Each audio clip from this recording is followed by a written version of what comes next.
It's been 4 years since Michael Myers vanished without a trace. Hello?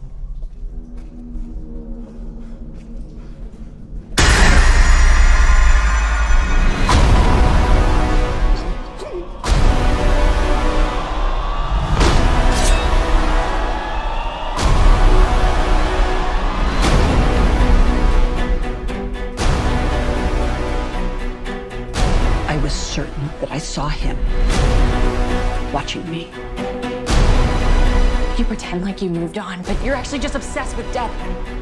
What are you gonna do when Michael comes back for you? Because he is coming. But this time, something feels different.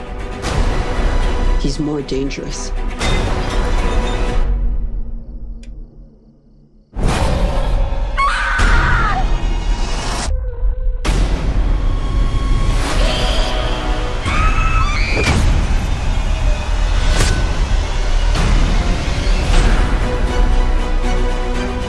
He killed my daughter. But tonight, I will kill him. Come and get me.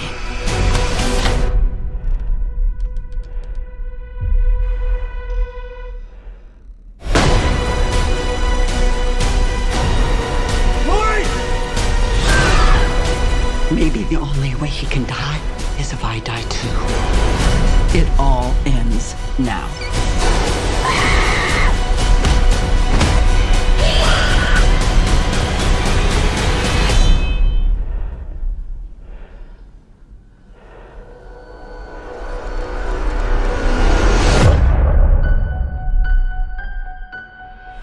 You came here to kill me, so do it.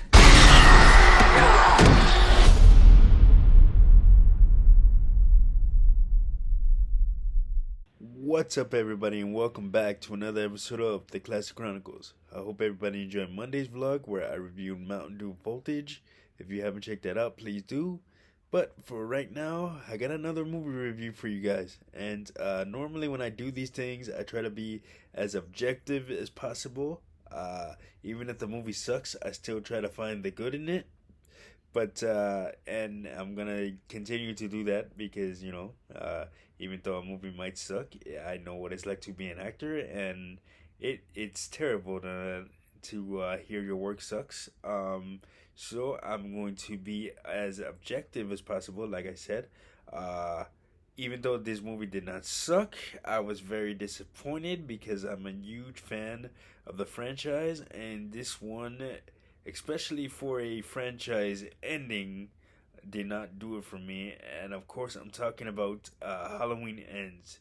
So, if you haven't seen Halloween Kills, I'm gonna spoil that a little bit for you.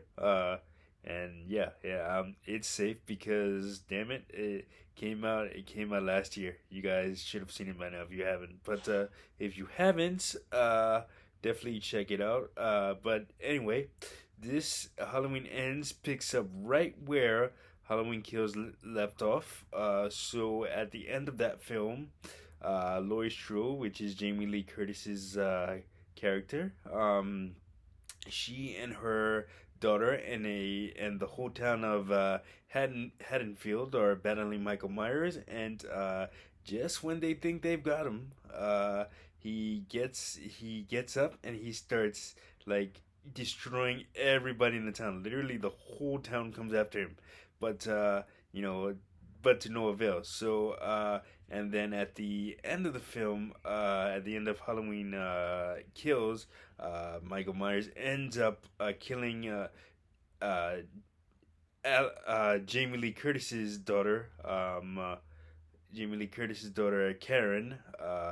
So that's where this film picks up. So it is 3 years later, and this one kind of centers around Jamie Lee Curtis still, and of course Michael Myers, but there are a few and Allison, which is Jamie Lee Curtis's granddaughter, Laurie Strode's granddaughter, I should say. So there are a few new characters introduced. There is Corey, which is which is the new kid in town. And he basically he's a mechanic and kind of a sheltered, quiet kind of guy. Kind of gets bullied by some of the people in town, and you know he Allison really likes him, and they get together and they do their thing. But how this whole thing starts is Corey Corey's babysitting for one of the townspeople. So he has apparently he's babysat for this kid before, but the kid prefers female babysitters rather than male babysitters. So what happens is, so the kid is about maybe 6 7 years old, I guess, and locks him in the bathroom while his parents are away at a Halloween party. And so busting out the bathroom, he accidentally hits the kid in the face with the door, and the kid like kind of falls to his death as his parents are coming home. So that experience kind of traumatizes him, and he goes on to live his life, and then you see Jamie Lee Curtis, who is kind of living the quiet, secluded life because apparently, even after the killing of her daughter, Michael Myers didn't return. So she's kind of living the quiet, secluded life with her granddaughter Allison, who works at a doctor's office. And she is an author now, kind of telling her story about Michael Myers and what her experiences were. But as you probably know with these types of movies, that is not all that happens. So basically, sometimes she gets antagonized by the townspeople. More specifically, there was this lady in the film where she was coming out of the supermarket after seeing one of her friends. They were reminiscing, but after seeing one of her friends, she's on her way back to the parking lot, and then an onlooker who apparently had somebody who passed away when Michael Myers started slaying everybody in the riot at the end of Halloween Kills. As I stated before, they were that person was heckling her. Hey, you shouldn't have awakened Michael Myers. Now everybody's got to deal with this and this, that, and the other thing. So Jamie Lee Curtis, no matter how she escapes it, can escape Michael Myers, and she's kind of getting blamed for awakening him and bringing him back. So okay, so as far as Corey goes, like I said, he gets bullied, and then one day he's on his way to work, and at the mechanic shop, and there's an underground tunnel which he mysteriously explores, and Michael Myers is there, kind of hiding and all that. So he escapes Michael Myers, and then even tries to fight him at one point, obviously to no avail.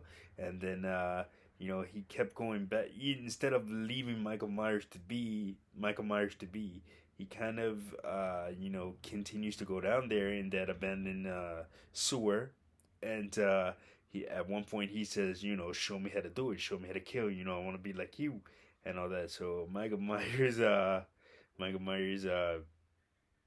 drags this guy down, drags this like homeless guy down there, and kind of shows him how to do it, and yeah. So and then he Corey kind of steals the Halloween mask at Michael Myers mask at some point, and then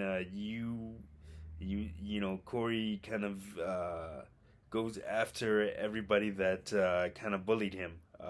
So you think you're getting set up for maybe the future of the Halloween franchise with the way that goes, but you obviously aren't, because after that, Laurie's trio doesn't believe that Corey's a good person, and tries to warn her granddaughter, but her granddaughter refused to listen. And then all of a sudden, right before the final showdown with Michael Myers, you know, she she comes. Uh, Corey comes into Laurie's house, and they have a little showdown, and he ends up. She ends up like shooting him, but apparently he's not dead. And then that was what do you call it? So Michael Myers and actually ends up killing Corey. Um, in the showdown uh, with Laurie, and you know and then the showdown between those two, with based on everything how it's been building over the last 40 years, minus a few movies. You would think that it's gonna be this big epic battle, and who the hell is gonna come out on top, but it isn't. Basically, there's a few. Michael Myers throws Laurie around, grabs her by the throat, the usual stuff. But and then what do you call it? Laurie ends up dumping her refrigerator on top of Michael Myers. I shit you not. Ends up dumping her refrigerator on Michael Myers, and stabs him in the chest, and that's pretty much it. And that's the end of that's literally the whole final battle. No real proper build up, and it was just disappointing, like I said. And then, to end the film, they put Michael Myers' body in like a incinerator, in front of the whole town. The whole town witnesses his body being absolutely mutilated, and that's pretty much it. I mean, yeah, an unsatisfying end to otherwise and otherwise iconic trilogy. So yeah, that's how that went. But man, if you haven't seen the recent Halloween trilogy starting in 2018, definitely go check out all three of those films, and check out the classics too. Check out where it all began and all that. And whatever you do, do not, and I repeat, do not under any circumstances watch Halloween Season of the Witch. It had nothing to do with Halloween. The Halloween movies is just Halloween in name. Anyway, so yeah, that's gonna do it for this vlog. And let me just say before we get out of here, Halloween Kills is if you don't want to spend your money going to the theater, and I highly advise you don't to go see this. Don't waste. Keep that $15, for what you really need, and go stream it on Peacock. It is on Peacock. If you don't have Peacock, borrow somebody's information. Just don't go to theaters to see this. That's all I'm trying to say. But yeah, so that's gonna do it for this vlog. Like, subscribe, share. Don't forget to hit that notification button, and I will see you guys in the next one. Peace.